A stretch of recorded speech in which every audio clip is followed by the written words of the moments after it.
There's a notion of Elo Hell as a place where you can't climb because your teammates hold you back.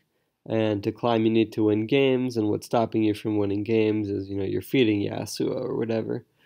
Now, I think this has been pretty thoroughly debunked, so I don't want to spend time going over it. I mean, there's still some people that believe in Elo Hell, which is probably either funny or sad, but just give them the benefit of the doubt and assume they have been playing for very long. But yeah, I mean, it's pretty much accepted at this point that Elo Hell doesn't exist.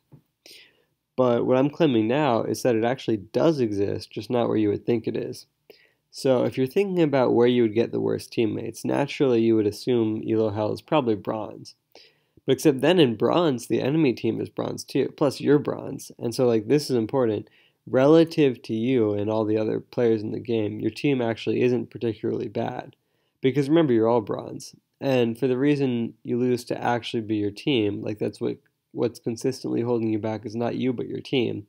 Your team has to be worse relative to you. So the question is, where is your team consistently worse than you? I think the answer might seem counterintuitive at first, but it's actually at the very, very top of the ladder. And by that, I don't just mean like diamond or anything. I mean like top 10 on the server. And so at this point, you might be like, wait, what? That can't be Elo Hell. That's like Elo Heaven or something. You should have the best teammates there. But again, remember that what matters is how good your team is relative to you. And so I'm claiming that simply because of the way matchmaking works, your teams are worse than you at the top of the ladder. And I mean, this makes sense, right? Like, if you're rank 1, there's nobody else who could be as good as you on your team, so of course your team is going to be worse. But it's not just true for rank 1, it's true further down as well. And the reason for this is matchmaking. So let's say, you're a 900 LP player queuing up, but there aren't any other players of that skill level playing at the moment. All matchmaking has to work with is you and a bunch of low challengers and masters. So what matchmaking does to get you in a game with roughly equal teams, if you consider the teams as a whole, is give you the master players and the enemy team the challenger players. And it's doing this every game to balance the teams. Like every game, it just gives you teammates that are worse than the enemy team.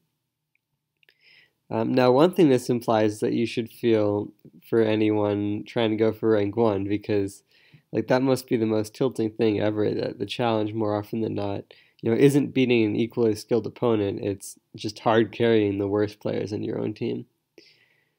But hopefully this all makes sense, but I realize I just like asserted all of it without backing it up. But I had a similar intuition about the ladder a few months ago that, past a certain point your teammates stop getting better. But that was at the beginning of the season when the ladder was all messed up. So I think the data is more reliable now. And what you can see is, yeah, even though you keep improving past a certain point, your teammates don't. And since past that point, your teammates being bad is actually what you have to deal with to climb, I would define that as Elo Hell.